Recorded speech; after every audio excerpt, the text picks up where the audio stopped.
Groupe Comès. C'est un espace multiservice érigé majestueusement en plein cœur de Bamako, rien que pour votre confort.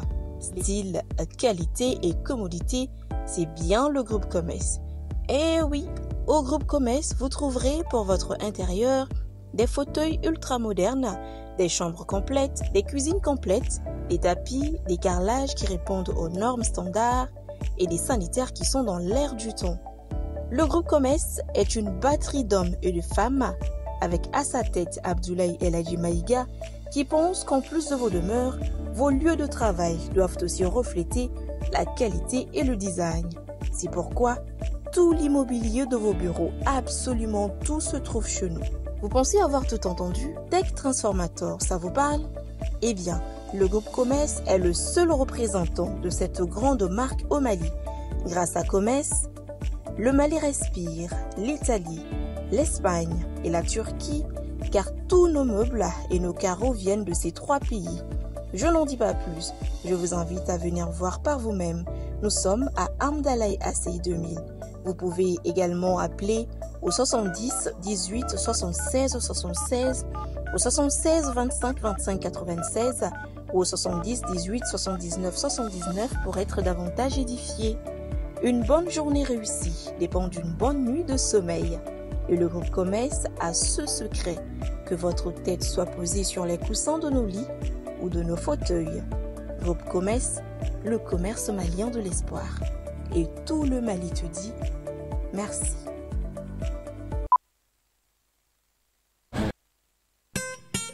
Après une année de succès, le complexe scolaire Maître Bidi Traoré est ravi d'annoncer l'ouverture des inscriptions pour l'année scolaire 2025-2026.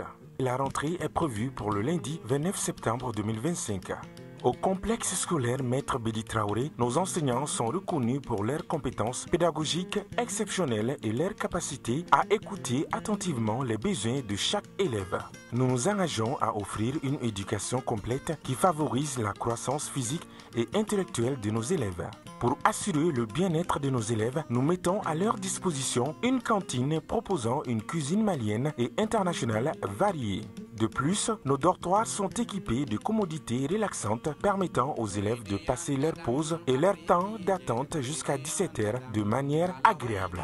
À noter que les inscriptions se feront au sein de l'établissement du lundi au vendredi de 8h à 16h.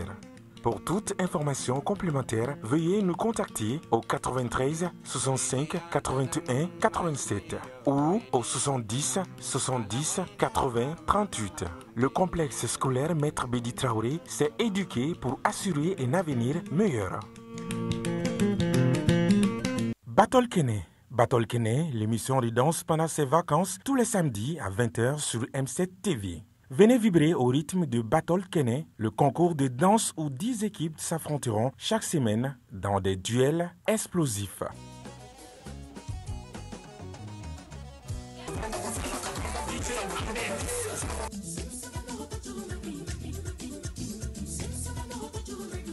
Danse traditionnelle, danse moderne et le face-à-face final. L'enregistrement en public tous les samedis dans la cour du groupe Renouveau à 18h, avec un jury d'exception pour départager les talents. Isiaka Traoré Boutelezi, Cheikh Karambé, Modibo Keita et Djigi Kouyaté. Battle Kene, présenté par Fousseni Kamara, Di Djamadjigi et Yuma Diallo. Battle Kene pendant les vacances, la danse prend le pouvoir sur M7 TV.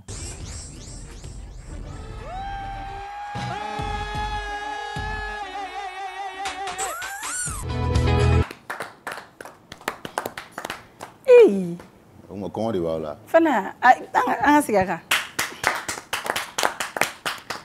Fana, ça veut dire quoi ça? Oui. Ah, je me souffle à ça, voilà. Ma délika boulot. Et puis ma kiloti do. Bo kiloti ti bo so kiloti o fere ba jak mar lo. OK. Dangana yijuma ik me selle la. Il faut briefing. Madu. Aljuma Fana. Ça va. Ça va. Cache bébé. Ça va, je vais bien. Tu vas bien? Ça va. Tu as fait quoi de beau aujourd'hui? Non, surtout, j'étais juste à la maison. À la maison. Après, mais je suis rentrée pour revenir ici. Moi-même, j'avais un mariage aujourd'hui, j'ai pas pu. Mais c'est Kata. Mariage, il y a mon cousin qui a me souffle bi, il a la me foule si.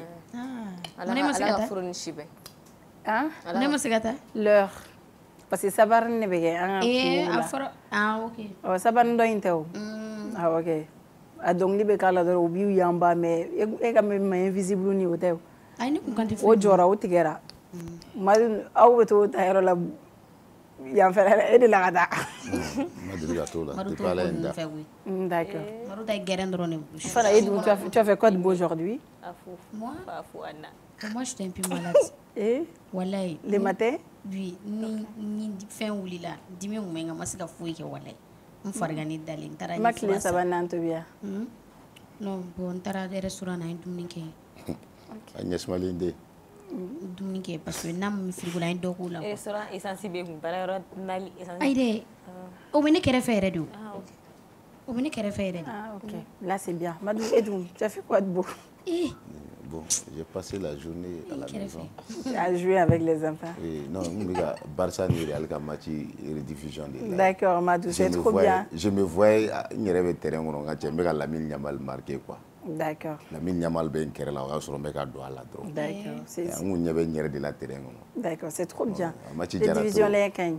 Il veut se ka to Mali Côte d'Ivoire fait na division les. Ayanto la Barça. Dali ni bala Barça dara. Il faso tabe. Était division bo ga le mu yo je. I ga coach wele ga fo boni do ni ne kera ni ne kera. Non, au quelque moment maintenant comme Barça ta kela. Moi j'ai pas bien dormi. Oui. On dit elle. Je pas bien dormi. Et puis après je me suis levée. On dirait moi devait faire amener. On dit si be kan dimi douleur be yan. On taro ni metari. Yoro ni mura dam na bodeke.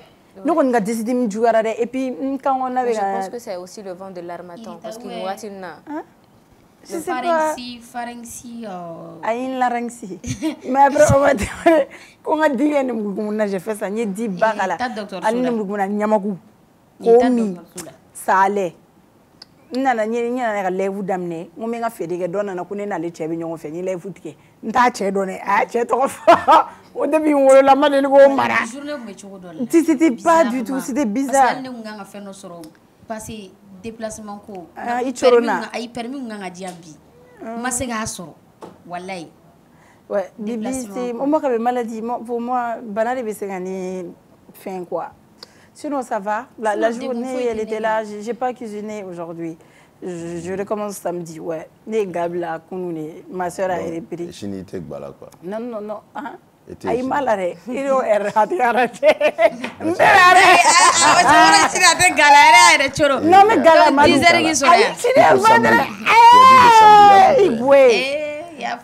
Mais je suis vendredi.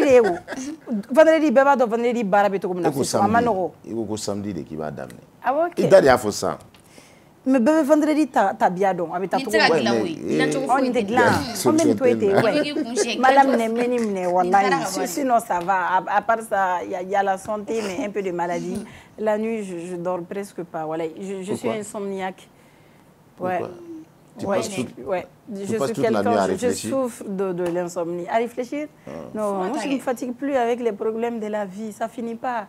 Genre tu restes pas, même bonheur éternalité quoi. Je me dis juste ni femme nana wati mdore bo mnega tati quoi. C'est comme ça. Mais c'est pas bon hein. Tu passes toute la nuit, tu dors pas. Oui, mais ce n'aurait mais 2 heures, 3 heures. Ni ce n'aurait fait me clair yelema.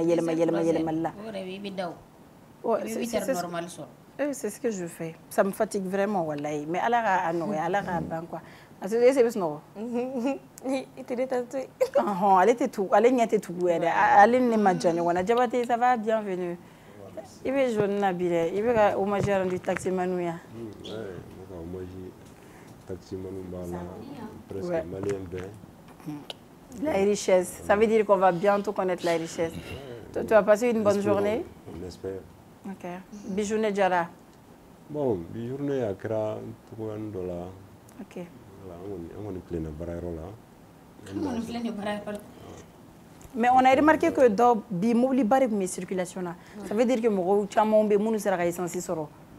Ouais. Bon, comme les Borajona, Moli chama fana kun jole me arauna. Circulation kono ne be bo wati.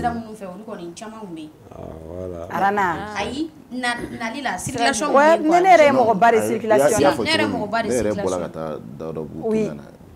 Mɔgɔ bɔra bi sotarama taxi telimani u bɔra bi yɛrɛ je pense qu'al juma yɛrɛ bara malgré que mobile caman bɛ yen mais ouais je pense que qu'on voit mi bonyana ni qu'on voit bɛ o de donna suro 300 citernes ou plus de 300 citernes ay jaw yɛrɛ sɔsɔ fɛ mɔgɔ bɔra ka t'u kunbɛn ka tɛgɛrɛ fɔ chauffeur yɛrɛ klaxon kala ɲanama ɲanama dɔ y'a bila kɔbatɛ kojugu o malien bɛ degun dɔ ka yɛlɛ quoi genre là il y a la joie de vivre on remonte le moral c'est comme si degun banna quoi mobile yɛrɛ dɔ y'a bila kɔbatɛ la ko même les chauffeurs ont pris la coupe ko ballontannaw ka baga ballontannaw ma dɔrɔn dɛ k'ali chauffeur ye coupe ta olu bɛ ka se ka don ni essence ye comme ballontannaw de dɛsɛlen don ka na ni coupe ye ne ko tɛgɛ don o don aw bɛ k'aw jiginna ni ballontanna min kan an dusu tɛ suma est-ce qu'on verra la coupe un jour coupe d'Afrique est ça mina ye aw yɛrɛ bolo on va voir un jour peut-être an denw minnu bɛna ka ballontan olu bɛna mɔnɛ bɔ faso la Nina, ah d'accord. C'est pas possible. Ni mali bo e ma fo ko neta. E ma fo ko neta mali bo dara bena. Aïssa ou le comment ça e bɛ taa kubu ta cogo di? E bɛ taa kubu ta cogo di avec cette mais Madou joueur munu na o do 26 matchs qu'on a là. Ils nous ont bien joué. Ballontan ti kono di. On a eu des découvertes badé ni gani machine à très bon joueur. Les Woyo et autres. Mɔgɔw yɛrɛ sɔnna joueur ye kɔrɔ ninnu bɛ ka na le a b'aw yɛrɛ commentaire gosi joueur taabolo a ka mɔgɔ tɛ se ballontan na k'aw yɛrɛ kɛ i b'a fɔ ko an tɛ se ni e dun tɛ se ka kubu ta c'est pas possible. ni ne ka jugu maliyɛn ma quoi kana yira na k'an tɛ se k'an gosi an hakili la sa hakili jɔnya de ka jugu quoi faut être positif. Ouais Madou. Madou tu es négatif c'est pas bon surtout pour les Maliens. Non o tɛ dɛ an bɛ réalité de fɔ o de man di aw ye. D'accord. Sénégal ye kubu ta Sénégal ballontan bɛɛ ɲɛ b'a la. U ye junior ta ka senior ta ka u ye kubu bɛɛ ta. Bɛɛ n'a ta kɛcogo i b'a dɔn nin y'an ta kɛcogo a ka d'an ye ka kubu ta tan de. A tɛ se ka kubu ta nkalon kɔrɔ c'est pas possible. Nin kɛcogo nin yɛrɛ de ka d'a ye. A bɛ ka kubu ta fédération ni joueur man di. An bɛ ka taa dɔɔni-dɔɔni de an tɛ pressé o. Joueur faralen don k'aw bɛ kubu ta. Joueur farala ɲɔgɔn kan Madu mɔgɔ si ma deli ka fara yɛrɛ bɛɛ ka di.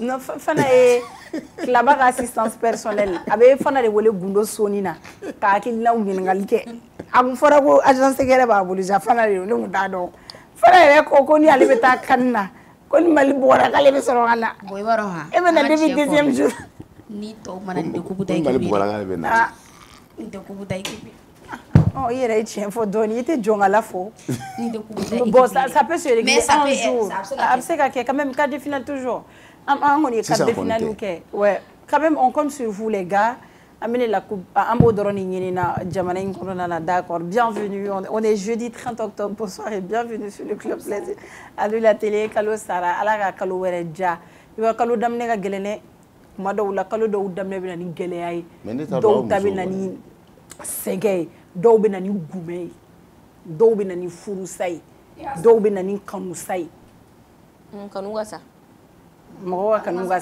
sa olu t'an ka ko ye wa olu tɛ furusa kɔni o tɛ sɔn kanu ka sa kanu ka sa a bɛɛ ka jɔ d'accord ɲɛgoya yɛrɛ koyi walayi ni yɛrɛ tɛ fɔ yɛrɛ kanu yɛrɛ a tɛ so sara o tɛ fɔ yɛrɛ o tɛ fɔ yɛrɛ kanu t'an tabiya yɛrɛ awɔ Madu vas-y dɛ i ko k'an tɛ jumɛn bɔ e ka du ta ok a tɛ to sɔngɔ bɔ a tɛ so sara o de kama vous n'êtes pas inquiet o sinon ni kalo bɛ ka sa anw dutigiw bɛ jɔrɔ de so sara école Madu muso ye dutigi tant que tu es un enfant là tu vas pas attendre ton mari pour faire tout hein il va sɔrɔ i bɛ ka on fait beaucoup de choses i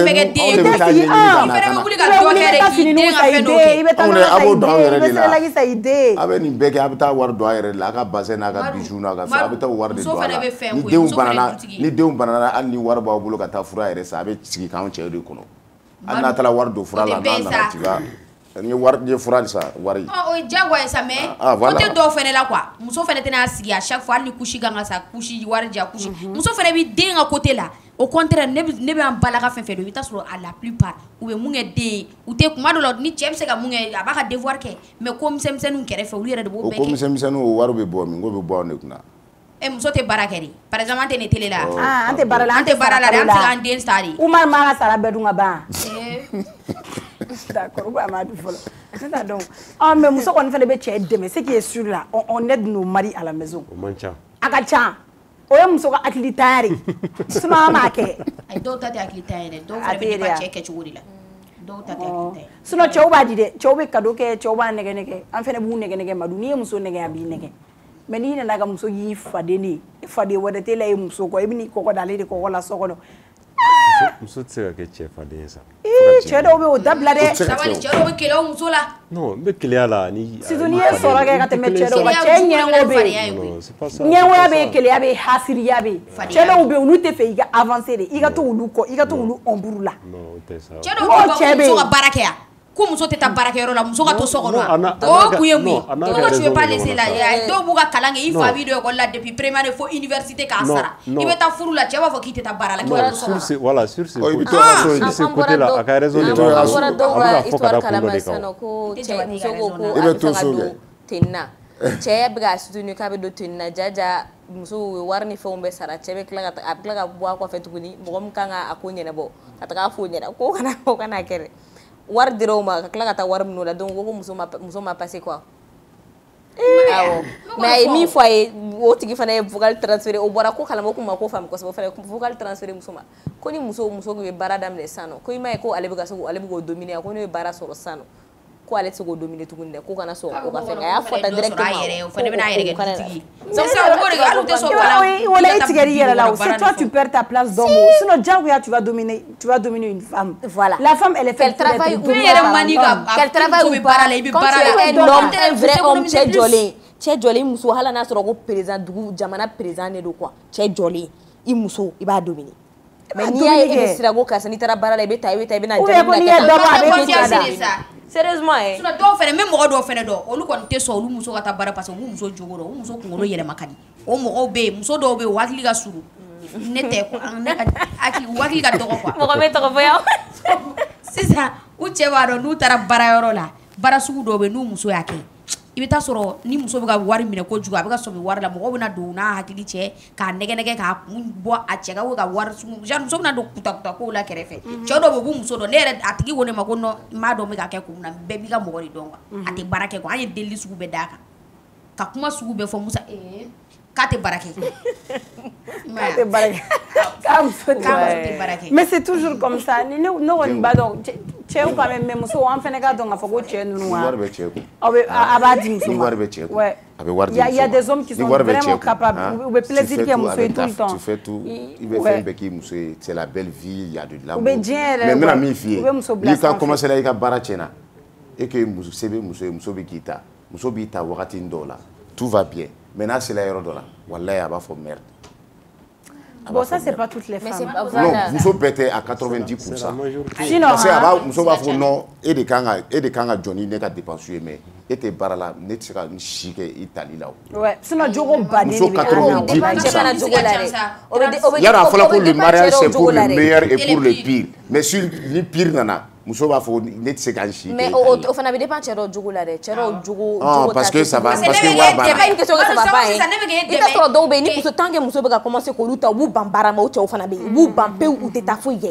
A b'a fɔ maintenant ça va comme ale bɛ ka elle peut tout faire. Exactement olu bɛ yen. O man di cɛ si ye. baara la baara tiɲɛna muso nana baara sɔrɔ ka dun se k'i bɛ ne cɛ la ka baara kɛ ou bien. Dɔw ta bɛ baara kɛ dɛ mais le fait que baara tiɲɛna ni muso bɛ ka baara kɛ muso bɛ ka se ka du ta dɛ o dɔw fana bɛ kɛ fini. Ayi olu ye jigolo de sa o kɔtɛ sisan han cɛ dɔw bɛ yen i bɛ taa sɔrɔ han muso bɛ ka baara kɛ k'a bɛ ka cɛ dɛmɛ i bɛ taa sɔrɔ cɛ tɛ fɛn ba la mais i bɛ taa sɔrɔ cɛ bɛ sunkuru tigɛ la o muso sugu de bɛ fan ta a y'a cɛ parce que e bɛ ka cɛ dɛmɛ e bɛ k'i fɛn e bɛ ka tila k'i profiter ne danga bɛ ne de kɔ sisan. Ne yɛrɛ b'a ni ne yɛrɛ y'a mɛn k'i bɛ sunkuru tigɛ o la ni dugu jɛ ne b'a fɔ cɛ petit ji bila ɲɛgɛn na yɛrɛ comme i bɛ sunkuru de ka di ye i bɛ ne ka wari ta i bɛ baara kɛ i bɛ tobili kɛ ne b'a f'i ye bon moi je vais chercher l'argent toi tu vas cuisiner.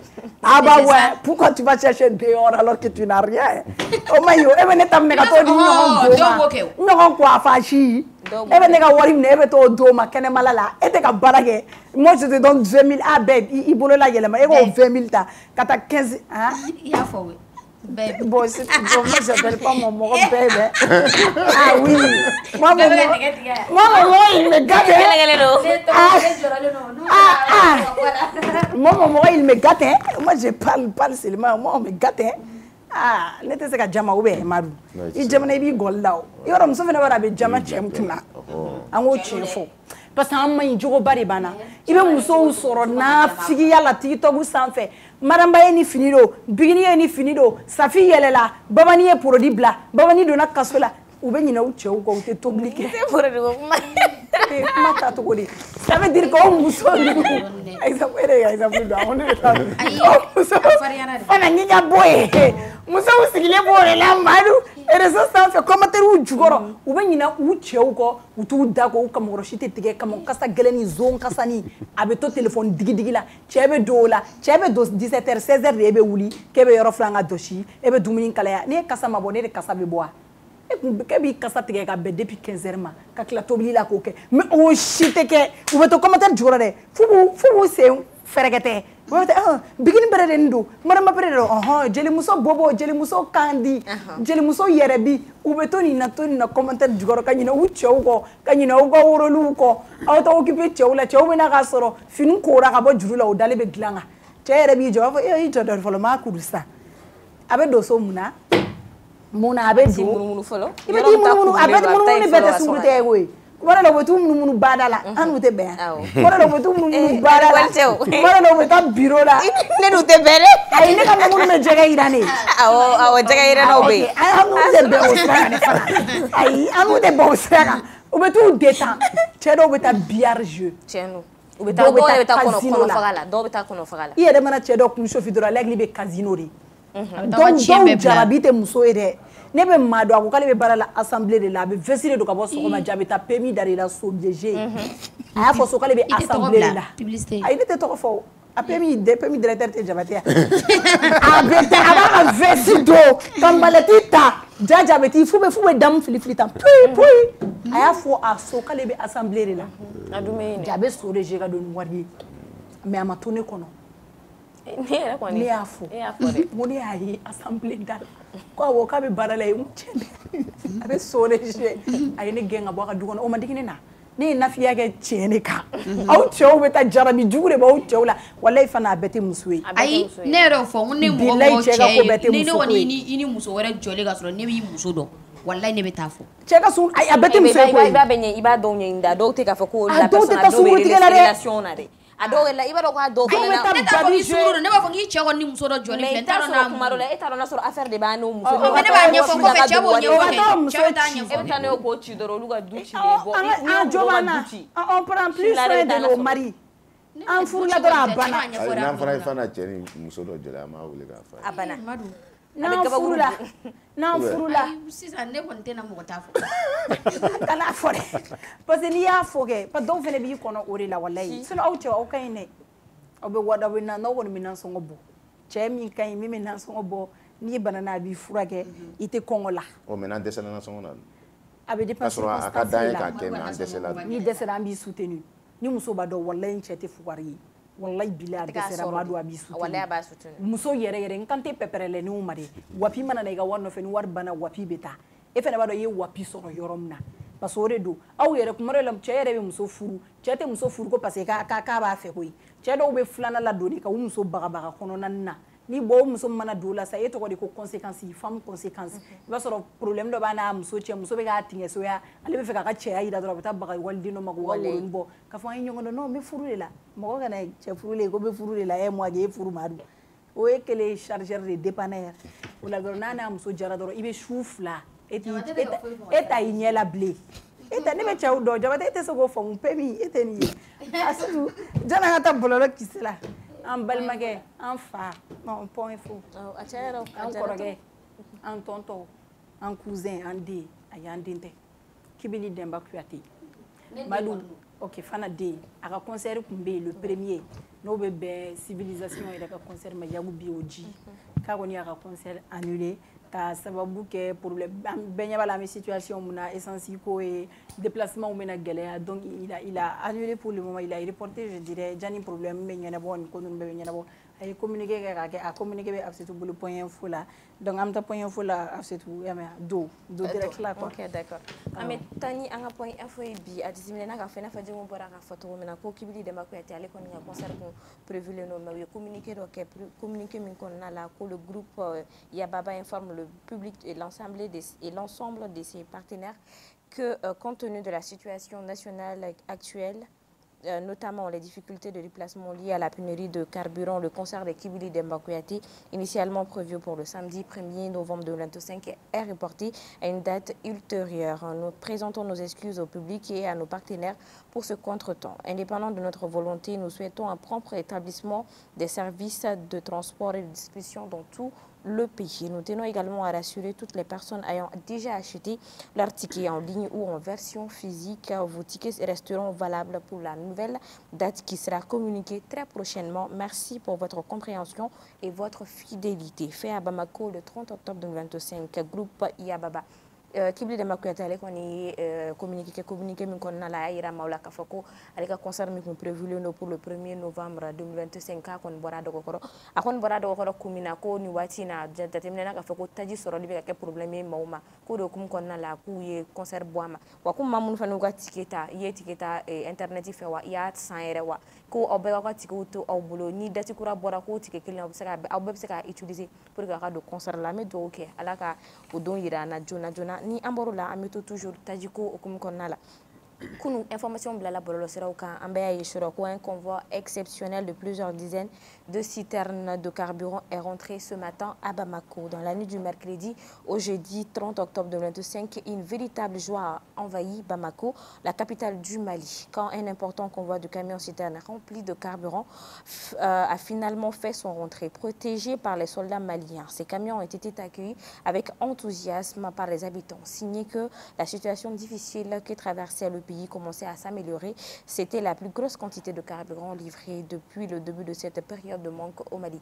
Aditmina ka foko kunu shiro ka duguje bila ko carburant koni dona no itaju e ko chaman dona taji mi convoi ma nyokona depuis un problème taji pour ko problème soro ama nyokona don to la ko kon dona habitant woni no e malien doni Bamako ko be wula be kontana shiro ko sebe ka se ka taji nunu soro ka kla ga ituguni ko convoi ko mu no fe convoi mi tenitugu ye pour que ka se ka sécuriser ami do ke ala ka ni information chama chaya ni watina ni amoro la meta segu ko fino les femmes neutralisent des terroristes et récupèrent des centaines de bétail. Dans un communiqué, l'état-major général des armées informe que le samedi 25 octobre 2025, les femmes ont remis au préfet de Markala, accompagnés de représentants des éleveurs, des vétérinaires et des chefs de village, 208 ovins et caprins et plus de 700 bovins en vue de la restitution aux véritables propriétaires. Cette opération s'est déroulée dans le secteur de Point A, dans la région de Ségou.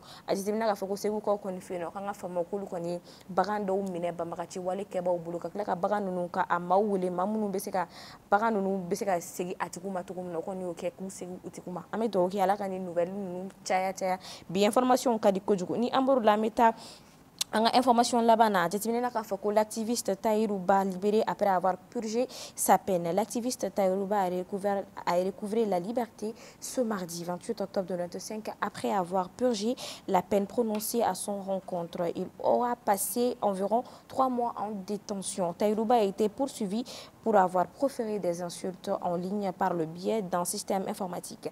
Pour rappel, l'activiste avait été placé en détention provisoire fin juillet et s'était expliqué devant la justice le 29 septembre 2025. Avant de dire que Tahirou Bah on a les la anga chadaso mo fe koni kale koni blala bi aga ka bla liberté la bi o koni jatimina ka foko koni be sur la ko jumen fe ka kunye kuma do ta ka fo bololo sero kan kuma munu be se ka ke tamashi wale ka nasi ma do ma donc ale kumina no so biala mais ko bi ko alhamdulillah ko Tahirou Bah koni ka abora asira akaso ni amboro la mesro ka tanga bi point info la nga point info fo la meta indicateur du renouveau sans fait o kumana ko directeur Ali Tungara enseignant chercheur à l'université Yambo Welegem. L'appel de certains chanceliers à leurs ressortissants de quitter le Mali nous paraît hâtif. Orianga bi information. Diabatere, bonsoir. Bonsoir, monsieur, comment ça va? Ça va, merci. Jabate, an directeur Ali Tunkara ale ka kuma mɛn a dun jateminɛna k'a fɔ ko Mali kɔnɔ nin waati in na ko jamana caman bɛ yen mun ni an ka ressortissants k'olu gɛn k'u ka sigi ka taga u faso la an y'a ye k'a fɔ Ali fana ka nin kuma in kɔnɔna la ko à l'appel de certains chanceliers à leurs ressortissants de quitter le Mali nous paraît hâtif an bɛ se k'a fɔ ko kuma jɔnjɔn yɛrɛ y'o ye wa? An b'i fo ka M7 filɛbaga bɛɛ lajɛlen fo nin waati nin na ka segin ka na docteur Ali Tunkara ka kuma in na effectivement an y'a ye bɔlɔlɔw sanfɛ jamana dɔw bɛ yen nɔ n'an bɛ minnu wele ko puissance dɔw u ye an ye dɔw ka communiqué ye bɔlɔlɔ siraw sanfɛla la k'a fɔ de u bɛ ka welewele bila u ka sigiladen minnu bɛ an ka Mali kɔnɔ yan nɔ notamment États-Unis bɛ a la Allemagne fana bɛ a la Autriche bɛ a la u kɛlen don ka welewele bila u ka jamanadenw kɔni ma k'a jira k'a fɔ de ko vraiment Mali situation bɛ niveau min na bi bi in na u ka jamanadenw u ka segin ka taa u ka yɔrɔ la effectivement docteur Ali kumana a ka kosɛbɛ kosɛbɛ mais a y'a jira k'a fɔ de u bɛ ka ni kuma min bɛ ka fɔ nin ye c'est vrai tiɲɛ de don a bɛ mɔgɔ jɔrɔna ko bɔ parce que souvent an bɛ an yɛrɛ ɲininka olu n'i ye puissance ninnu ye u bɛ fɛn dɔ de ye peut-être que an minnu bɛ Mali kɔnɔ yan nɔ anw ɲɛ tɛ o la donc o de kama n ko a bɛ jɔrɔna kun bɔ mais docteur Ali Tunkara ka kuma na c'est à dire que a bɛ ka assurance di ni jamanamɔgɔ ninnu ma parce que n'i y'a ye jamana dɔ bɛ yen nɔ kɛlɛ kun bɛ yen nɔ a kun waralen don kosɛbɛ fɔ u ye san caman yɛrɛ kɛ kɛlɛ la ni banbaganciw ni ɲɔgɔn cɛ mais finalement o jamana in na juguw ye se sɔrɔ jamanakuntigi k'a fɔ a kɛra sababu ye yɛrɛ jamana marabaga yɛrɛ a ye i yɛrɛ ɲini bi bi in na o jamana rebelle minnu tun bɛ yen nɔ minnu bɛ ka kɛlɛ kɛ fanga tɔgɔ la u ye fanga sɔrɔ bi bon je crois que docteur Ali Tunkara ka kuma na a bɛ ka essayer ni jamana minnu bɛ Mali kɔnɔ yan nɔ n'u kɛlen bɛ ka welewele bila u ka jamanadenw ma u kana anw ka situation ni o jamana in comparer u kana a comparer cogo di parce que n'i ye anw ka jamana ta ka jateminɛ kɛ c'est vrai Mali kɔnɔ bi bi in na maliyɛnw tugulen don finitigilakaw kɔ u bɛ ka u dɛmɛ kɛlɛ in na parce que an bɛ kɛlɛ in na a bɛ san caman bɔ bi fana effectivement mais u k'a dɔn k'a fɔ de c'est à dire que maliyɛnw tugulen de don an ka finitigilakaw kɔ pour que en tout cas ni kɛlɛ bɛ se ka ban cogoya min na donc docteur Ali Tunkara kɔni bɛ ka o assurance di ni jamana ninnu ma n'a y'a sɔrɔ fɛn de don effectivement u bɛ ka essayer ka comparaison kɛ Mali ni o jamana in ni ɲɔgɔn cɛ c'est à dire que comparaison kana na kɛ quoi mais en tout cas ce qui est sûr assurance dɔ kɔni a ye o di o ma mais o kɔni tɛmɛnen kɔfɛ a analyse in an yɛrɛ bɛ se ka min jateminɛ min kɔni kɛ n'i ye ninnu ka communiqué ninnu lajɛ parce que jamana ma sɔrɔ a la États-Unis Allemagne Autriche jamana ma sɔrɔ a la fɔlɔ en tout cas anw ka niveau la ka bɔ ka communiqué in démenti ka jira k'a fɔ de ko olu u ma a kɛ parce que sinon an y'a ye jamana wɛrɛ kun citelen de don n'o ye Russie la ye olu kɔni an ye communiqué wɛrɛ sɔrɔ min b'a jira k'a fɔ de communiqué min bɛ ka fɔ nin ye ko olu kɔni sen tɛ a la olu tɛ u yɛrɛ ye a kɔnɔna na donc an bɛ se ka min kɔni fɔ fɛn dɔ kɔni de don jɔrɔnako de don mais ce qui est sûr an kɔni bɛ min fɔ u ɲɛna dɔrɔn o ye docteur Ali Tunkara ka kuma na o kɔni ye u kana jira fiyewu u kana essayer k'u bɛ Mali ka situation kɛlɛ c'est vrai kɛlɛ kɔni bɛ an fɛ yan mais u kana a comparer ani jamana dɔ in ta nin nɔgɔ la. D'accord. Faamuyali sɔrɔ la kojugu i n'a fɔ n bɔra ka information fɔ cogo min na a yira k'a fɔ ko surɔ ko citerne damadɔ donna Mali kɔnɔna la est ce que an bɛ se k'a fɔ ko ni citerne nali ko an tɛna pénurie ko kuma mɛn an tulo la nin waati in na wa?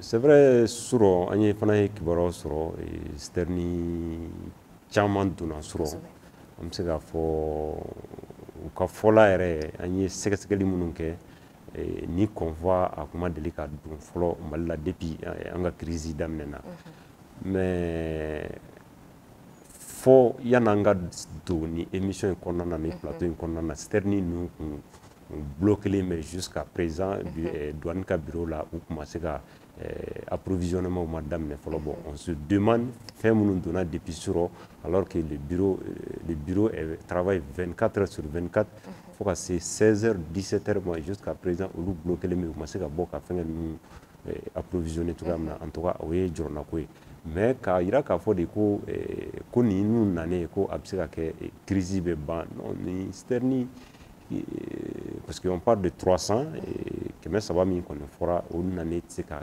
crise bas parce que il faut reconnaître que bon ko ni station ta ka jatimene que station mi datugule no début crise ndamena a kacha mi meka barake donc nous na tellement que mo ba la bibina carburant na bibina elle ni 300 be jigira bon ko ya no je crois que en 3 jours ni carburant abe bon ko bise ka utiliser ka ba en 3 jours donc alors que région wara ube no cercle ube no munu fana kanga approvisionner mais ce qui est sûr je crois que comme jamana marabagaw yere dongodo ambaye ube ka rencontre ube ka ke réunion ube ka ke je crois que ferew kon besina ferew bu bolo pour que en tout cas ko bise ka la télé to gamna pour que am se ka boni gele en kono mais sinon ka fo de ko munu duran suro ka fo ira ka fo de ko olu nane kon bise ka ke crise mbane non en koni koni malien ka do ka fo de ni kon 300 000 nane flene ça c'est pas sûr et certain que nane koni abse ka ke crise ba foni doro kon duran sur le champ pour que en tout cas à coupe c'est accélérer tout gamna. D'accord. Merci beaucoup Jabat. Moi qui vous remercie. Moi qui vous remercie. Groupe Commerce, c'est un espace multiservice érigé majestueusement en plein cœur de Bamako, rien que pour votre confort.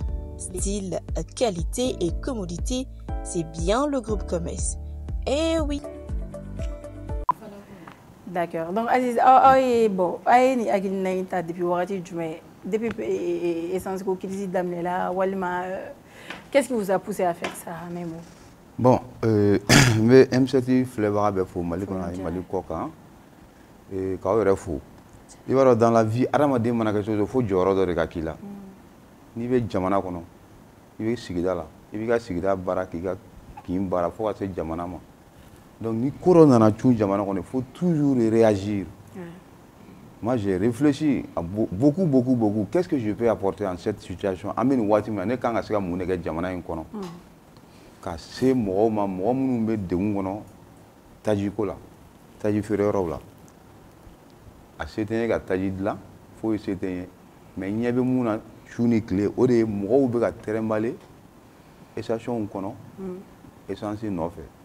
Donc nya ngani asiri ka nteriga do be nya fa gere na ngoni sebene bi be wuli ka jini fene ni adini mo on ma ngombe nga sete me ba fo ni fene be mo on do be se ka kuma la soma ako a terme so do be ko ka ko influenceuse do ka ba fo yana aya fo yana media do be sur Facebook et appel lancé auquel un appel lancé j'ai vu que moi commencer à exécuter quelques éléments donc ni re se sur domna moi mon bendo il y a un appel lancé donc il dit pas que binanouja nyo takato blanga bureau dala ka kila ka wuli tuguni ka yira ko musabu de ni jama soro on banta de don jama mbiano ambu kumbe chugudi en CG nya opération tokoda musabu vous donne à boire vous offre à boire ka kila tuguni kana de opération boyata ka da anga parrain national du mois de la solidarité ambo hukumun au mois de kono ka adenfa ta dama akoka ya minena bolo fly avec cette demande na aya kan toi ko Serou Sangare coordinateur des chefs de quartier de Bamako. D'accord.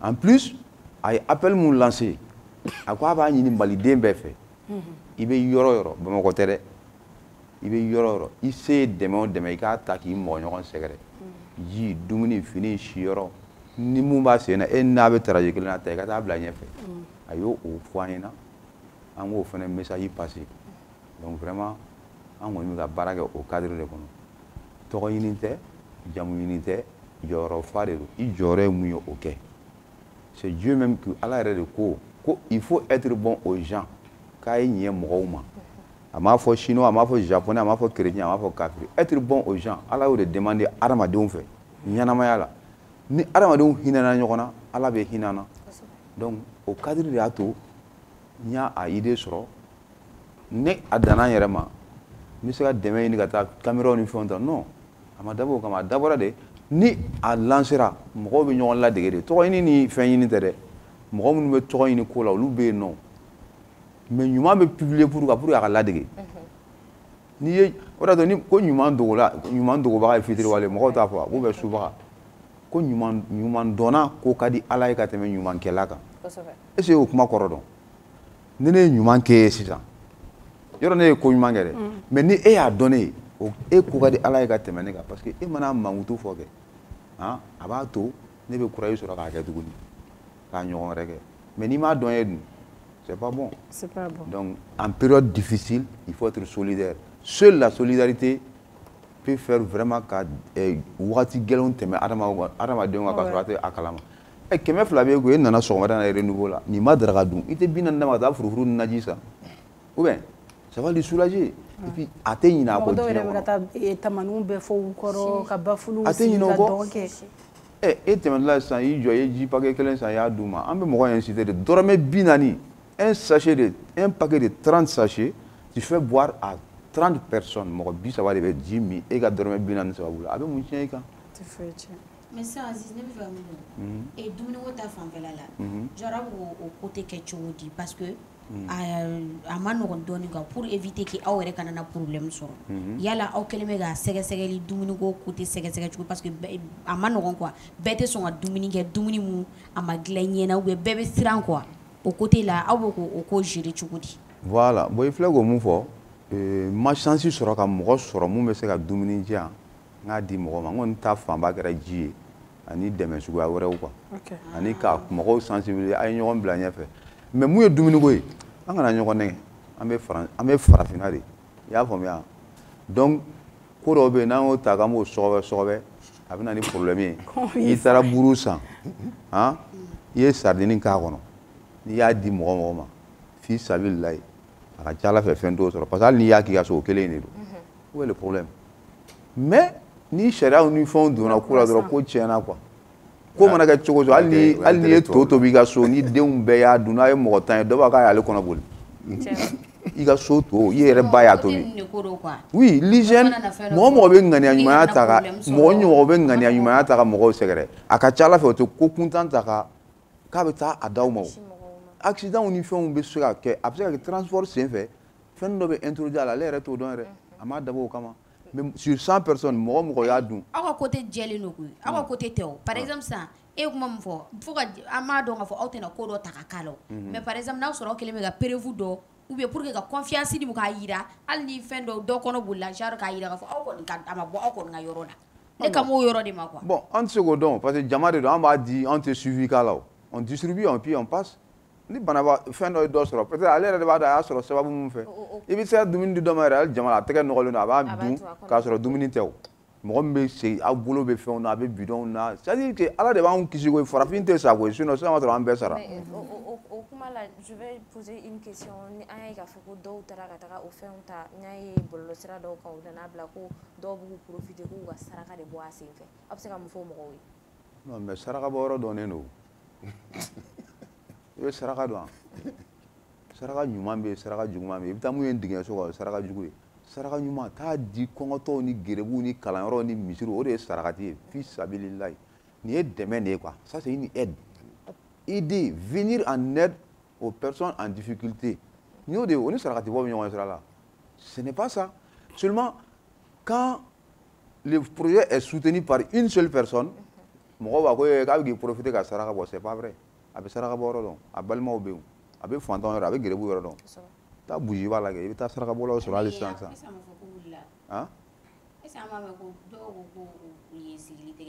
bon je sais pas c'est juste pour vous dire que n'i bɛ saraka bɔ yɔrɔ dɔnnen don ni kɔni saraka bɔ i bɛ taa misiri de la e delila ka ne ye mais ko ne delila ka fɛn dɔ ta ko n bɛ taa saraka bɔ ou bien je connais là-bas depuis des années o mais circonstances de la a bɛ wuli ka nin ko ninnu kɛ c'est pour l'entraide la solidarité mɔgɔ minnu bɛ quartier yɔrɔ la n'u y'a ye a b'a to u miiri bɛ janya kan ko vraiment nin mun bɛ ka kɛ an balimaw de bɛ ka nin kan ye donc ni nin ko suguya nana an fana bɛ nin ɲɔgɔn opéré de activité daminɛ parce que n'i y'a ye comment dɔw bɛ ka commencer ka fɔ cogo di fini ou bien couscous ni fɛnw dilan ka taga di mɔgɔ ma opéré de y'a daminɛ voilà ne bɛ mun fɔ ɲɛna m'a dɔn n'i y'a faamuya la première personne qui a fait la publication c'est à travers un ami que j'ai n ye idée fɔ ale de ye elle dit que bon vraiment ale bɛna fɔ influenceuse dɔ qui n'est même pas à Bamako u bɛ baara kɛ ɲɔgɔn fɛ de mon ami est là jɔn de a bɛ Facebook kan a ka fɛn filɛ nin ye ne t'a tɔgɔ dɔn ne t'a dɔn yɛrɛ donc a kɛla ala mais j'ai juste fait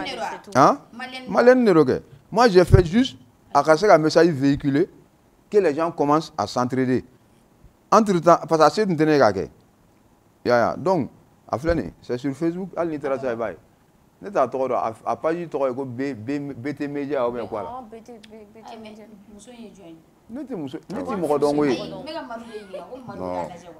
ne tɛ muso in dɔn je la connais pas peut-être Djengou bɛ se k'a dɔn non je la connais pas elle fait des lancements et puis truc là a ka wusulan feerela dɛ a ka wusulan feerela de idée fɔ a ɲɛna donc a y'a balancer mais sisan e yɛrɛ ko in kɔnɔna la vu que ko solidarité ni fɛn mais toi personnellement e yɛrɛ mɔgɔ ta ka taa jigin yɔrɔ dɔ la ou bien e yɛrɛ geste jumɛn kɛ jiko ninnu ka bɔ a la voilà bon ne ye appel lancé il y a une dame qui a réagi en première position a ye 10 000 francs di yan ko n ka don ji la i y'a faamu o 10 000 francs ne yɛrɛ ye 1000 fara a kan o se de bɛ n ye k'a kɛ en plus an ye baara daminɛ n y'a f'i ye cogo min na le parrain national a seko ye mun ye a y'o fana fara an ka baara kan a y'a ka mobili bila an ka disposition na i y'a faamu a image bɛ yen o essence b'ale kun wa essence b'ale kun ale bɛ k'a sɔrɔ hali n'a tɛ k'a sɔrɔ bɛɛ n'i ka plan tɛ yan ayi o de la n bɛ k'ale bɛ k'a sɔrɔ quoi bon ça dépend bɛɛ n'i ka sɔrɔ cogo don mɔgɔ si tɛ Mali kɔnɔ bi ko essence ko tɛ ka mun ɲɛ quoi o tɛ yen mais à geste là est-ce que vous avez gagné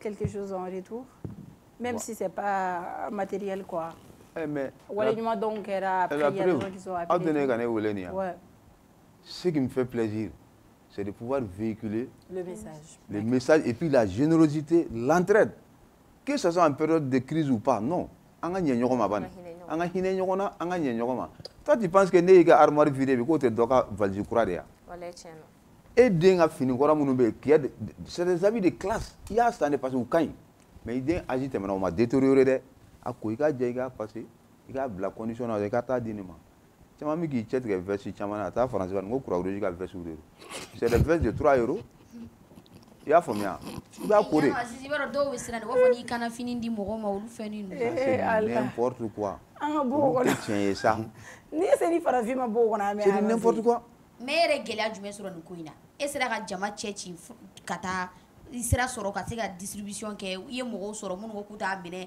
i ye difficulté jumɛn sɔrɔ je n'ai jamais rencontré quelqu'un qui a refusé à l'eau je t'explique parce que nous au départ il bɛ attendu mɔgɔw la il y a des gens qui pensent que c'est à vendre mais nous y'a ye aw mɔgɔ minnu bɛ kɛnɛ na t-shirt b'a la il veut juste tout de suite u b'a faamuya ko ninnu bɛ ka nin tila de quoi mɔgɔ mɔgɔ b'a fɔ ko ayi o b'a ko non ko merci i ni baraji o kɔrɔ ye ko minɔgɔ t'ale la mobili ɲɛ 2 an y'a bɛɛ dilan en un temps record tellement que a bonyana mɔgɔ ma walahi n bɛ k'a fɔ ɲɛna j'ai la chair de poule dɔw ye duwawu dɔw kɛ quoi ne jɔlen kasira quoi i b'a ko ji nɔfɛ ko tɛ Azizi ka kuma latigɛ tɛ ne bɔra bi n taara Mayamugu fana u ye polisiw bɔ k'u jɔ sirada la parce que mobiliw kɛlen ka sira yɛrɛ bloqué a kɛla voie 2 kɛla sens unique tu sais les policiers jɔlen don u sɛgɛlen don dɔ taara ji di polisikɛ ma ne yɛrɛ ye polisikɛ y'a lajɛ k'a lajɛ a ye duwawu k'a ye i b'a fɔ ko ji tɛ walayi hali n'i bɛ tɛmɛ ka to ka boisson d'u ma a ka d'u ye dɛ non mais adamadenya filɛ quoi e b'a dɔn mɔgɔ dɔw bɛ yan han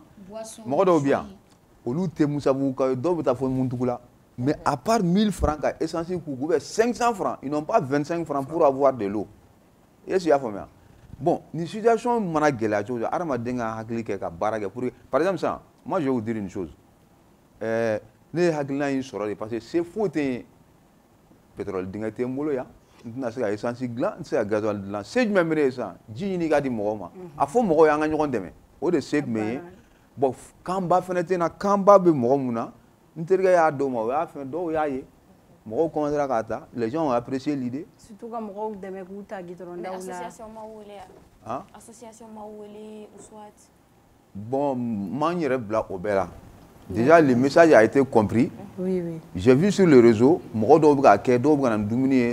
tu vois, donc je dis c'est bon. L'idée est déjà partie. J'ai vu une dame aussi, donc c'était bien. Maintenant, il y a un petit truc. Il y a fait Coco, imaginez, ni moi, fin fait plus la guitare. Hein? À citer, non. Il me semble que les clés, ni besoin naturel de Joroma Naila. Donc, toutes les familles ne sont pas prêtes à accueillir. D'où Beta. Donc, je veux inviter les jeunes à être intelligents, à créer des toilettes mobiles pour les circonstances. Ni mobilier, ni Jamako là, il y a Jama a servi à la Ibiga Wari Sorala, ça c'est un. Ni Clara a déchet, il se go ferré, et puis il y a Jama soulagé. Car déchet ferré. Chogori, déchet chogori. Nyamange. A Nogo. Ni Mogo de Nagana, Nogo e Flyo. Jima be no Jindambe. A Flabe Heredeo. A Flabe Nafolo de. Oh, enough of doing that. Abe. Duminita o, jita o. E ka ferege. E ni o. Aramadeta, bagante fora. E baro problème mu ya. C'est ni fon fen tiara tra kera herede. Ay me go fere jo. C'est ça ni nyaga ndurube bolo sa. Dobe musabu ya suguda la no. Parantu bi ano udorotu bolo.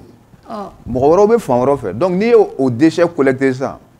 Mais c'est vrai, il t'a déposé là. Et m'a dit que au Japon, dem sonu be nyaga ga be ta nyotro vase kele ngono. Wa ta citerne pour aller comment dire fertiliser les champs avec ça.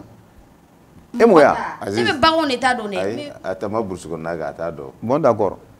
Baron faut le mettre, l'homme bon, on a mon fille à d'organisation, Aramadé. Aïda Azizi. Non, mais. Antoine. À ma Sénégal, tu sais quoi. Et vous avez mis fois quand il y a Bruce Conake.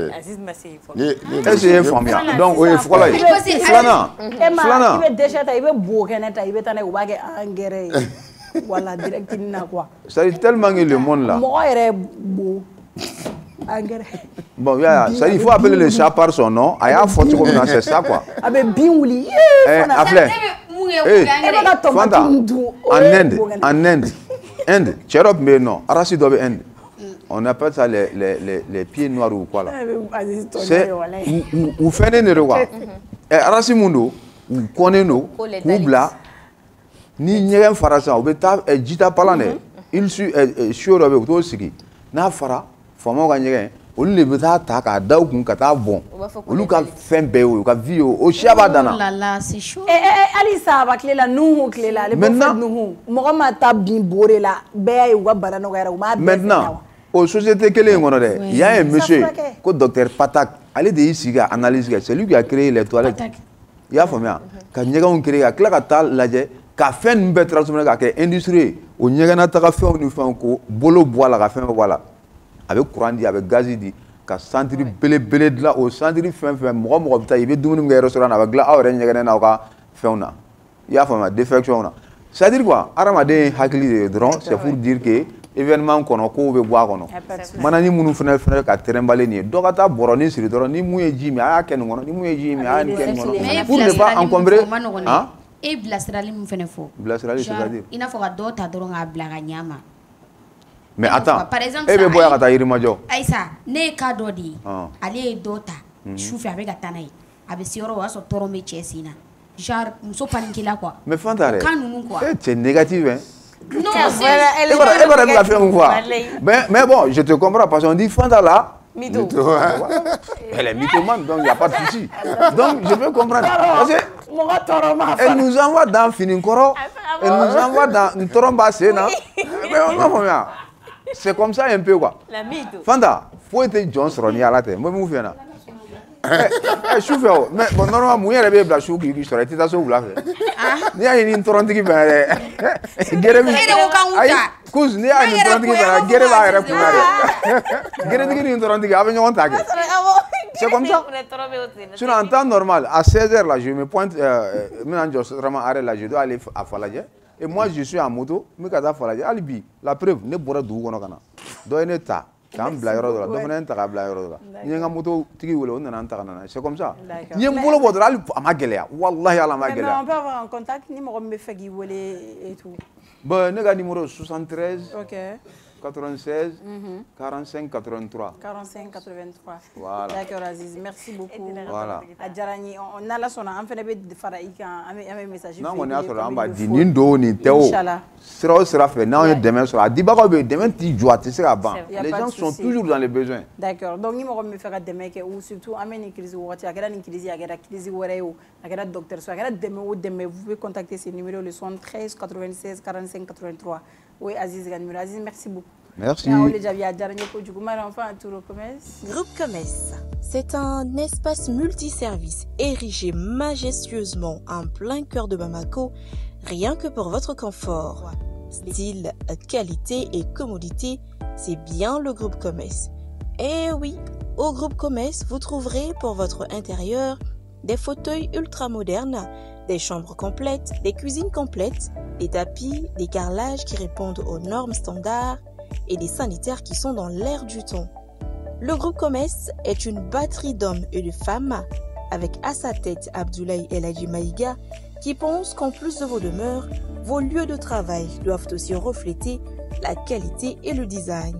C'est pourquoi tout l'immobilier de vos bureaux, absolument tout se trouve chez nous. Vous pensez avoir tout entendu? Tech Transformator, ça vous parle?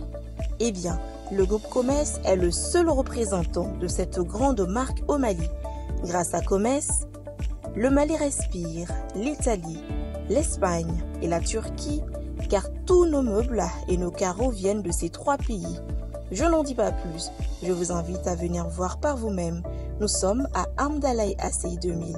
Vous pouvez également appeler au 70 18 76 76, au 76 25 25 96 ou au 70 18 79 79 pour être davantage édifié.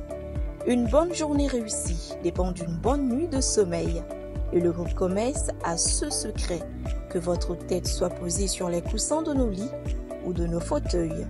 Groupe Comès, le commerce malien.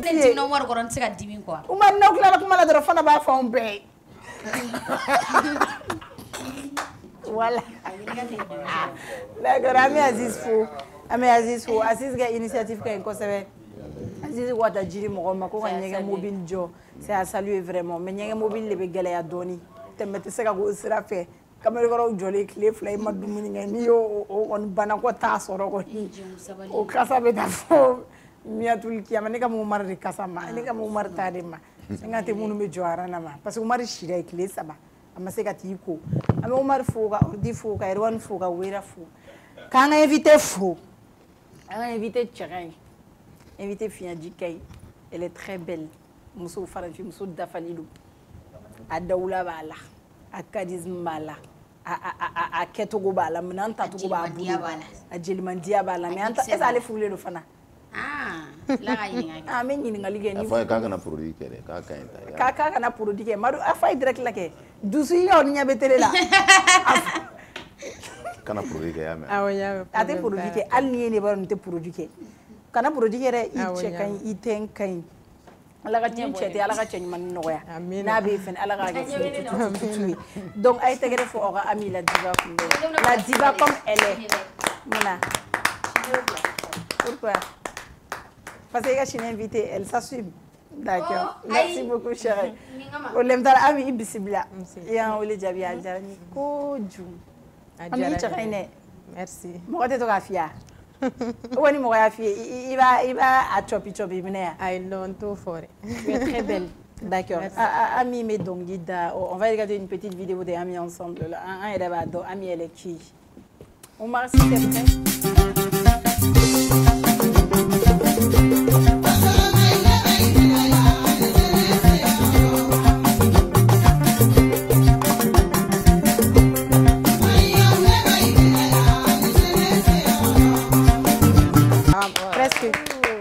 Amini genre Jumé, et puis style musical Jumé. Bon, wasolun dongli ne kadni trop quoi. Et wasolun. Était de son bonne. Ne bol jarne radike. Non, ne buguni ngari. Ah d'accord. Ame bugun dashi. Bugun dashi. OK. Kala bugun. Ici est bon ouais. Ah on sigile me. Mais moi nous jaye. De kan ka dibe se ka fembe ke se ka Nigeria ke la voix. Ouais, mais moi jaye. Bon kadne amenare net be na wadumiyari lame quoi.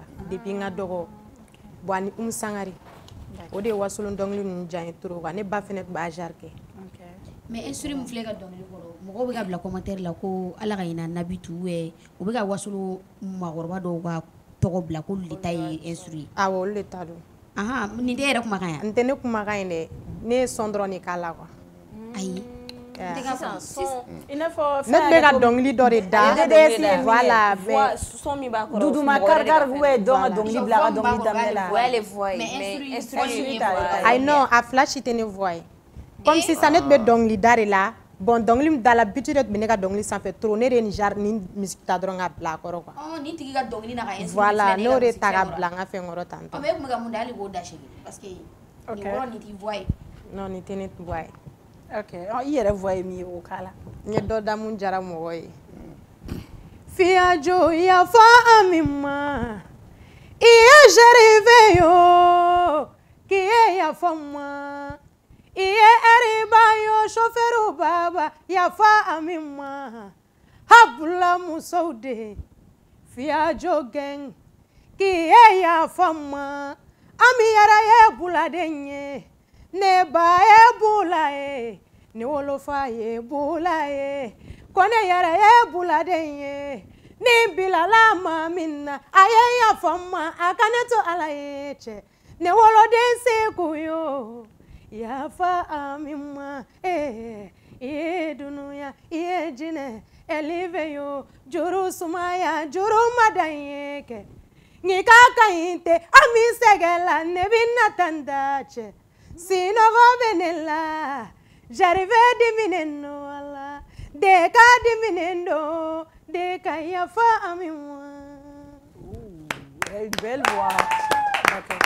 Juste le man bo dɔnkili da studio la bon ma la wuli a kama n tun bɛ ka kɛ tulonkɛ de ye bon a diyara mɔgɔw ye trop même i ye nin da chauffeur dɔ de la non juste n bɛ ka kɛ ten tɔ dɔrɔn n grand frère dɔw de bɛ n kɛrɛfɛ quoi o de ye chauffeur ye donc ani a terikɛw n'olu de tɔgɔ fɔ son in na quoi mais son kan ka bɔ yɛrɛ de bon a tun man ka bɔ dɛ ne tun bɛ k'a kɛ juste amusement dɔrɔn a taara quoi kulonkɛ kɛra a taara trop bɛɛ ko ko k'a kɛ son ye bon n bɛ fɛ ka don k'a kɛ son yɛrɛ de la mais ma son yɛrɛ da fɔlɔ non n ye dɔnkiliw da mais ma nin son de bɔ fɔlɔ mais i bɔra dɔnkilidala du de la awɔ d'accord e ba tun bɛ mɔgɔ dɔn yan bon ne ba ma dɔn kosɛbɛ parce que ale min ji dɔgɔya joona quoi ale ma dɔn kosɛbɛ justement ko mama ka saya ye joueli kan kojugu ko depuis mama banna dɔrɔn k'i ye gɛlɛya yɛrɛ de bɛ se k'i da don a histoire la ka ɲɛfɔ an ye awɔ ala ka hinɛ ala fɔlɔ ala ka hinɛ ni silamɛsu bɛɛ lajɛlen ala ka hinɛ a la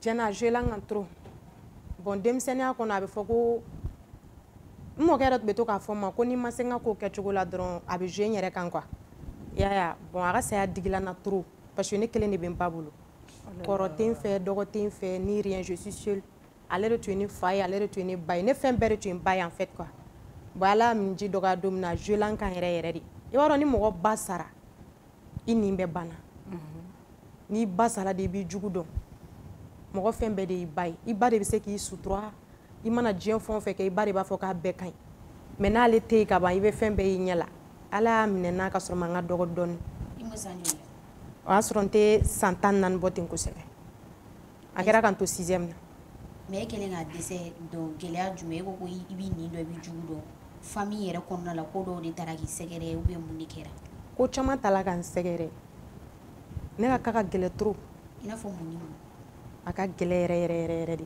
i b'a dɔn a man di ye ka kuma a la mais a ka gɛlɛ kojugu a tɛ ɲa f'i ka kuma quoi ni m'i ka bana yala sugu la i tɛ fura sɔrɔ a la ne ba banna don min na o y'a sɔrɔ ne ka kan ka taa école la a kɛra alamisadon sɔgɔmada fɛ ne nana dɔrɔn ka na ko n bɛna ji jigin ka minɛnɔgɔw ko ka taa école la ne tulo bɛ mamuso kasi ka na so kɔnɔ ne donla dɔrɔn ne ba ɲɛ tugu la depuis ne wolola ne tun ma deli ka kasi saya la ma o don de kama ne kasira quoi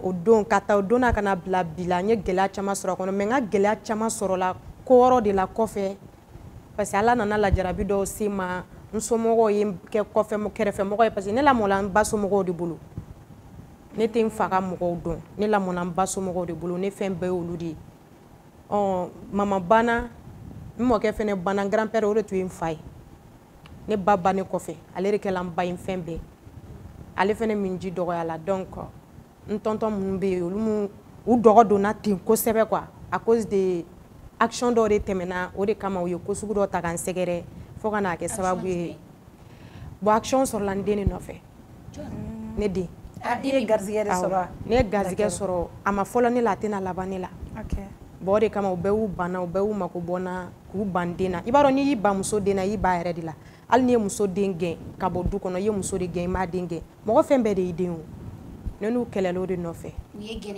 u ye ne den de gɛn u tɛ se k'a fɔ ko ne ka bɔ den bɛ gɛn parce que u tɛ a ko ninnu ma nɔgɔ quoi hali u bɛ den bila da la i yɛrɛ ɲɛna den fitinin an ka société la tuma dɔw la bon a bɛ se ka kɛ i b'a fɔ ko juguya de don i bɛ taa sɔrɔ olu yɛrɛ bɛ ka kɛ pour que juguya tɛ u bɛ ka kɛ pour que k'e bilasira kɛ parce que a man di mɔgɔ si ye i ka den sɔrɔ e k'i den ka den sɔrɔ kɛnɛma quoi o man di mɔgɔ si ye cɛkɔrɔba si tɛ sɔn a ma ni sisan yɛrɛ tɛ fɔlɔ-fɔlɔ la an ka cɛkɔrɔbaw tun bɛ den yɛrɛ fara ka bɔ i la bon a bɛ se ka kɛ bon bɛɛ n'i ka faamuyali de don a bɛ se ka kɛ u m'a dabɔ juguya kama mais peut-être toi tu peux comprendre autrement u bɛ ka hɛrɛ de fɛ i m'a faamuya donc pour moi il faut le comprendre dans ce sens là quoi mais e ka cɛkɔrɔba yɛrɛ dun bon tiɲɛna ne t'ale kibaruya kalama cogo la depuis fitinin ouais depuis n ka dɔgɔ n na kuma Mali la yan nɔ n bamuso taara n yira a la mais est-ce que n'a yira la ne yɛrɛ la bi ne b'a yelen dɔn o tuma e bɔra min ka na Mali la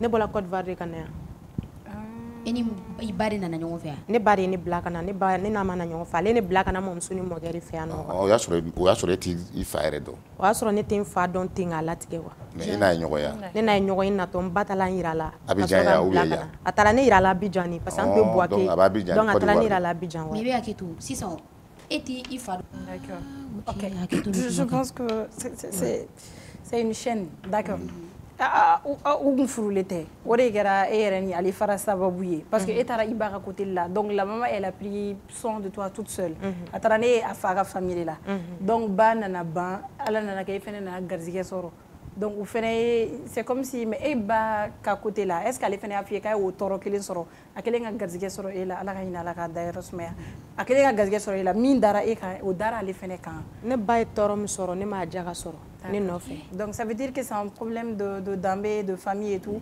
olu kunna n'i ye den sɔrɔ kɛnɛma dɔrɔn surtout famille dɔw bɛ yen c'est juste ça a ko k'a ba somɔgɔw de peut-être u ye ba ka k'a ye ale fɛnɛ ka tilala ka na kɛ ten parce que ne ka ladeli to ala ka ne sɔn furukɛ la mun bɛ ne furu ka ne ladon n ka kalan kɛ bon ni ala ma kiti ko min na quoi mɔgɔ b'a fɔ k'i ka molobaliya don an bɛ sɔn a ma mais tiɲɛna ne ka laɲini to tɛ mɔgɔ de sɔrɔla ka don ka ni furuko kuma ye min ni furu min ni furu ni ne sɔrɔ tan a kɛla ne garizigɛ sɔrɔ ka n si to san 15 de la il y a des hommes manipulateurs mais attends a nana k'a bɛ ne furu mun ne fɛnɛ m'a to a k'i furu fɔlɔ bon o wagati la a sɔrɔ furu ɲagaɲaga banna quoi o yɛrɛ tɛ o y'a sɔrɔ elle n'était pas mature elle était très jeune i bɛ taa fɔ famille de la par exemple 15 ans il y a la famille qui est là il y a les parents qui sont là n'i nana k'i b'a furu peut-être a bɛ taa a fɔ famille la a bɛ to taa ni kɛ dogo la k'a fɔ a bɛ ɲɔgɔn fɛ janni ka taa fɔ famille ye donc a bɛ caman ta tɛgɛ ma yen nɔ de il y a des hommes archi manipulateurs a b'a fɔ k'a b'i furu donc a bɛ to dogo la e bolo don min na ale bɛ n'e furu dɔrɔn a bɛ taa fɔ so i bɛ fɛ ka kɛ surprise ye quoi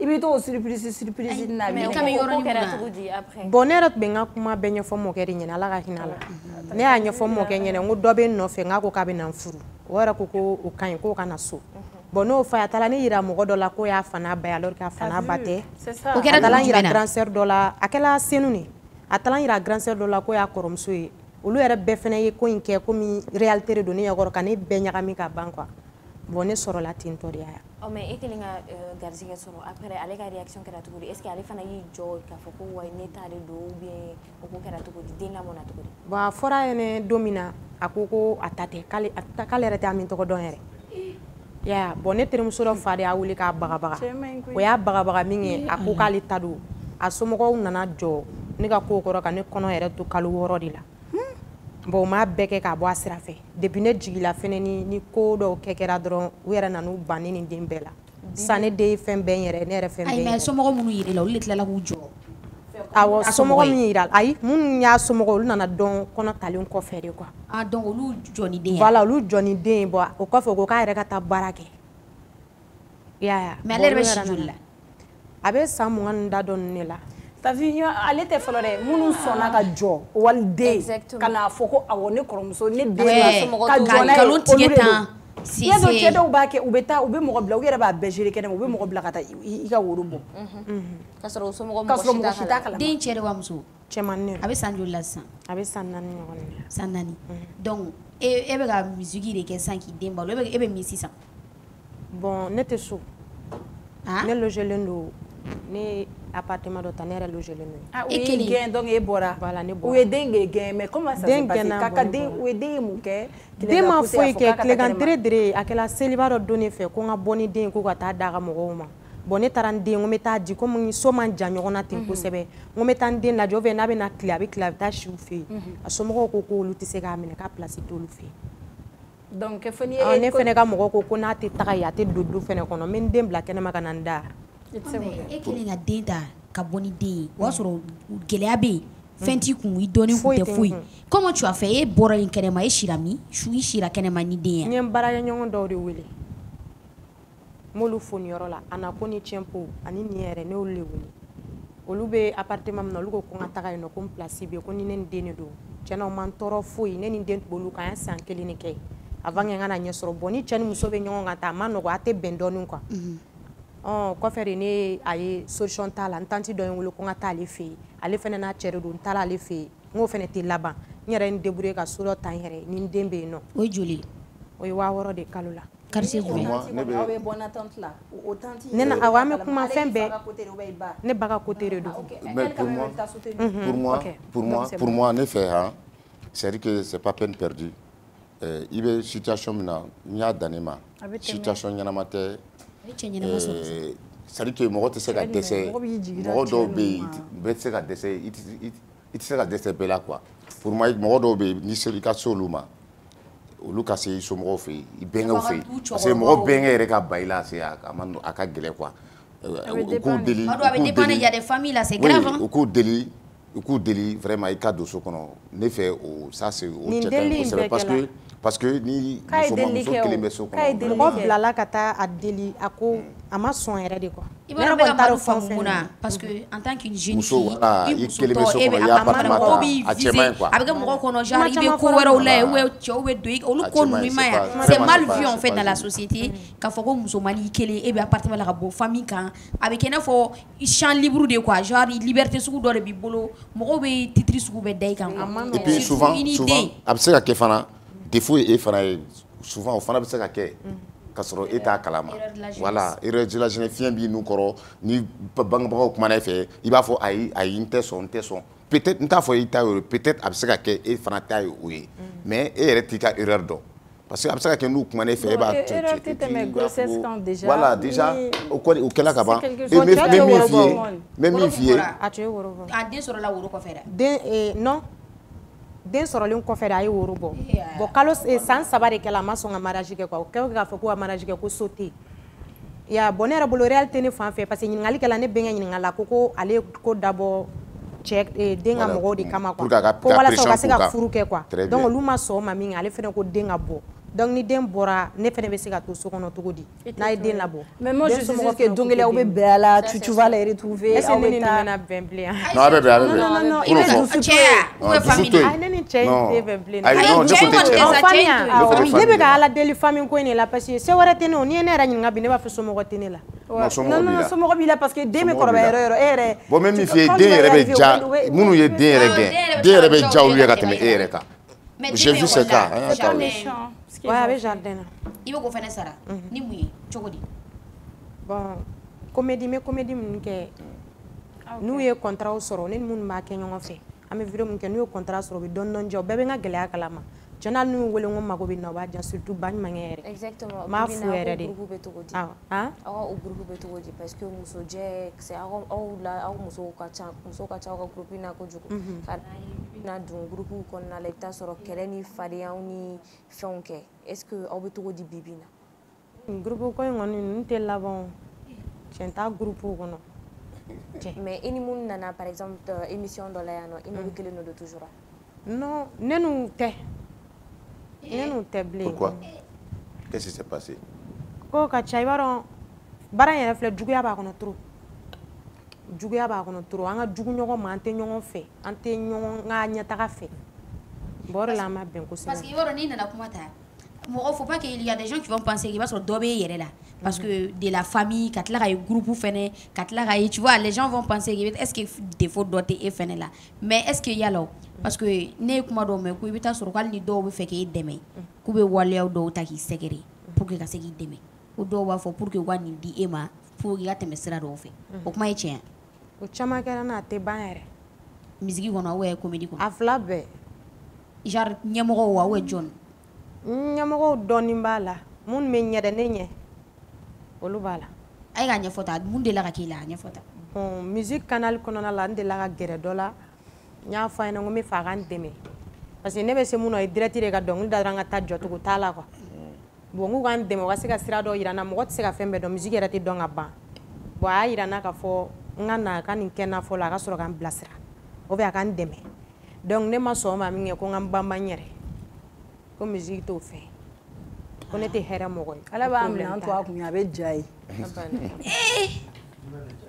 am nange moi bara emetini mais kini musique donc la do fene sera nyongoma ara samando bo be o kakeleni o tigi kele no fo bo kakeleni ale do fe ma be o kakeleni ara samani o be o kakeleni e tigi ko e kun sono o tigi ya parce que amuso ka jugu nyogoma quoi fene nay boy ko fene me dam ko la so amuso ka jugu nyogoma ne bolo ni gere la chela se ki gera ere la ki blasira bon ni ayo be kan tewalo tagi segele muso ka côté du il a strand don muso ka côté voilà le be ki kenyangoy bo ko gele mi wara digilal la ni fembe de ko kala comme ne dusu ka bon trop ma fa ko mako nyana te dusu quoi mo tene tay kuma do la de ne tara donc me kan ga dongli da me kan ga dongli da be ka yelene la kontesi jo o chen muso do fema me kan ga dongli da e ko ne ka dongli da ne kan fliga ire la ibe ka yelena au moins sim blasira ale donne no a donne bateti mais abi saka parla mais na fala ko ne ka taninga gamu ne be se ka temalika OK ya bon ne be ka dongli da be ka yelena o ve na ko nga tuka nga ta konro la ko nga lamine ni me ka lamina ba fo ko nga ndabo ka dongli la parce que ni ne kan sama be o be yela ta ka a be jamo ko ko nga ndabo ka dongli la mais si son ami domine go bi gela jume me kan juste mo me ga to ni tala imbele ti ka se ga la ko don e muna mune bi kan en même temps fene est-ce que yala ami domine go bi ni ko imbe ko fe che do doni ka ka bi furwa we be couple la bon gɛlɛya min ka pour le moment min da do yɔrɔ la fɔlɔ tiɲɛna n mago bɛ dɛmɛ la dɛmɛbaga de tɛ ne la n bɛ mago dɔn dɛ wallahi tɛ n na dɛ wallahi dɛmɛbaga foyi tɛ ne la kuma dɔ la ni Ami bɛ se ka semaine kelen kɛ du kɔnɔ so kɔnɔ n tɛ dumuni kɛ Ami sabali sa semaine kelen tɛ dumuni kɛ wallahi ji dɔrɔn a den bɛ bolo semaine o yɔrɔ den fana ne bɛ den bila ka taa n terimuso de fɛ yen ale ta ka gɛlɛn ne ta ye a bɛ taa balo ye semaine kelen tɛ dumuni kɛ ne kɛ so kɔnɔ hali n tɛ n kun labɔ kɛnɛ ma e bɛ mun dun semaine kelen tɛ se ka to ten k'i ma dumuni kɛ ko fɛ i tɛ affaibli ko foyi mais dalen bɛ to so kɔnɔ foyi tellement que me fɛn ni fɛn dɔ b'i kan quoi i bɛ fa yɛrɛ ma quoi c'est vrai ni degun dɔ b'i kan gumɛ b'i kɛ kɔngɔ t'i minɛ une semaine sans manger wallahi semaine kelen ni kuranɛ cɛ wa hali dɔrɔmɛ 5 tɛ n kun a bɛɛ n'Ala cɛ a maloya bɛ na fɛnɛ ka bɔ ko n bɛ taa fɔ ka san de b'a fɔ e yɛrɛ bɛ fɛn sanfɛ e bɛ nin kɛ nin t'i kun n'i y'o fɔ ma o bɛ digi n na toro o de la n bɛ n da so kɔnɔ ni Ala farala an kan don min na dɔ bɛ n wele dɔ bɛ bali k'i wele dɔrɔn bon a bɛ nin ci ma o ye Ala ka mɔgɔ dɔ ye awɔ ça arrive a banna i sigilen yɛrɛ mɔgɔ dɔ b'i wele dɔrɔn parce que e bɛ nin cas na mun na ɲininka n'i bɛ couple la parce que peut-être je sais pas nin cas sugu ninnu kana ni i pousser tellement que degun b'i kan ka tɛmɛ sira dɔw fɛ quoi bon ni me do ko lo jigila ngono de a caman bari jigila ngono mais me ka Ala deli Ala kana do a fɛ parce que nin do la fɛ to ta tiɲɛni ni a bɛ fɔ ko fɔ ta o de bɛ fɔ ma mais alhamdoulilah bi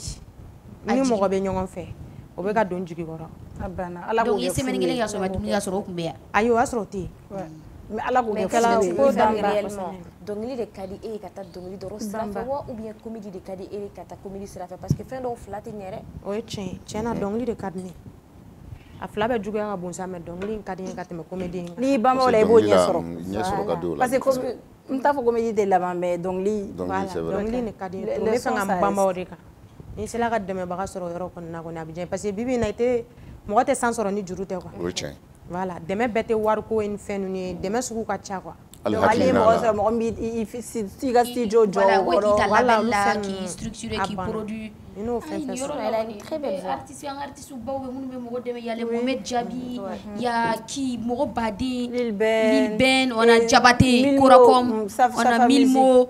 Che Ugacha, absega ke émission yere ko fe dobi taki pour Lilu yere be fenta. A fo jumu be lamnali ke kuma be. Ko rusu ta kuma be aga fauna ya Diabaté absega ke se mo ga to ko bla wa hayo le woro. Ka to ko ba vila. Ne be conseil min di ma. I bama c'est ça. Et somro qui madou là quoi. Moi au début ne était donné. C'était des sons mais non, il faut le faire parce que al tchemini furu, al ni tchebi furu abti ni somro. Bon ne be jorolo yoro la ya donc il faut passer à ça. Cheba be kalama mais amaga ne be ka fen bege depuis bimasi wala so ka sianga do ale odon nye woleli ke mu mo ke do be falaje ngu ka ke ala kama ka mo bloga ta di national ngadu ko foni dem bora ne ka do o meni chemini furu sabna ke chugodi ame ala de mina no ye parce que don wolela ka fo ene no be ke o kana ke bu kana tan sran fo be fora ene mais de ne te do non de ne te do I demne sison I demi nge chiche dongele fem pembe tegelani I juware fanga buyani ma nam warjeni fen parce que girine Azidu muna ni fana tura kan question poser rebe fana ka buna negele Dungla bake. Iya fodra afse tu bake. Oruna nyare ngenga ngama o maire tayori ago jubi ali basura ere. Ayote. Ai parce que ngamso ite fleli ninge. I dono sira be fe o yoro. Ai nete dolu fe. Olu bi ga war dune wo de bla. Ne woro ni fo ka kenge ko ya bla ni la. Olu te adone. Ne mo bagi fo san fla saba wore daro wa ne so la ka bagi so. Adu ye kale ko bato lu yete ko sebo o me anda masi kuma samu de gunega degum yere be ne ga ne ga deme doron che ne ga nya soro doron bara ye bara de be laban donc duma no be yoro mu ma bla fo donc li be mu ma bla fo la re ma ke fo ne ma ki be ta ayu abla ya kere ke akeli seti ba ke to godi okay abla jigiya ube ne be mo do mu me studio ti udo wallahi I vas y afili I kan fili donc li daira ira ki bise quoi tala ira bi me gerdo don je mo ki ye quoi absaka ke din ko fere famille me ya fabita donc ni ko fere absaka ke de d'accord tout dépend ye ni war ni femme ga na lolo ga ni ko na ta do dibi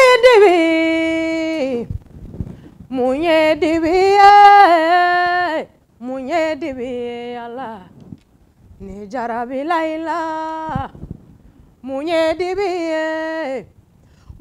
dibi fantala mito munye dibi Allah nango finyana oye dibi wolo basaya ngoye dibi Allah ne jarabi laila munye dibi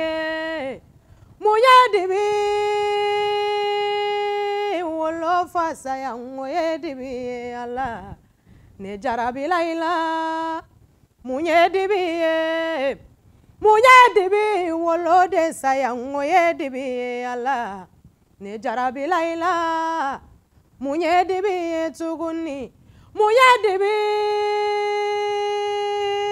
jigi saya ngoye dibi Allah ne jarabi laila dunuya jofen labelite jofen babila Jofen babila lono ngaye ya fanema aye ya famma bega ya famma wi ne jarabi laila dunuya aye ya famma ngaye ya fanne nani fallu bega ya famma dunuya ne jarabi laila jofen la belite jofen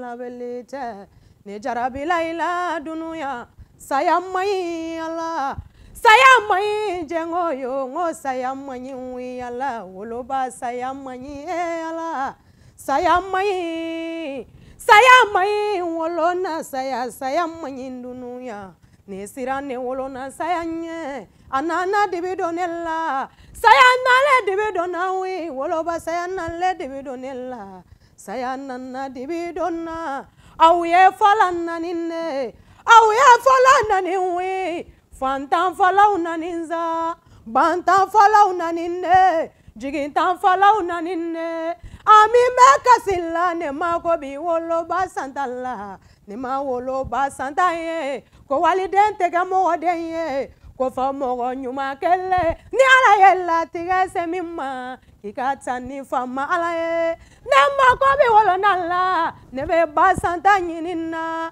a ye woloba santa yɔrɔ fɔ n ye ne ma ko bɛ wolona santa la i ye ne woloden yo ne woloden seku yo k'i ka yafa ami ma aw ye yafa n ma dunuya.